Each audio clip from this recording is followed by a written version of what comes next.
नमस्कार भावांनो, आज वार शनिवार म्हणजे आपल्या हक्काचा वार. कधीच्या काळी बसतोय म्हणजे चकना तर झालाच पाहिजे. बघूया आपण पुढे रेसिपी. तर पहिला आपण तेल टाकू. आता लसूण टाकू, कढीपत्ता, मिरच्या उभ्या चिरलेल्या, कोळंबीला हळद आणि मिठाचं मॅरिनेशन केलेलं आहे ते टाकून घेऊया. घरगुती मसाला,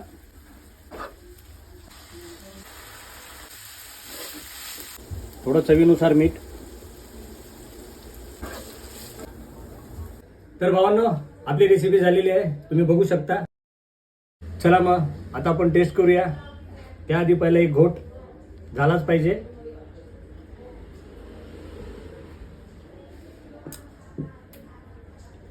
आणि ही चटणीची चव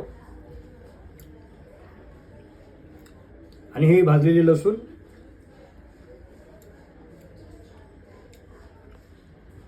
खरंच खूप छान आहे. तुम्ही पण करून बघा, तुम्हाला नक्की आवडेल.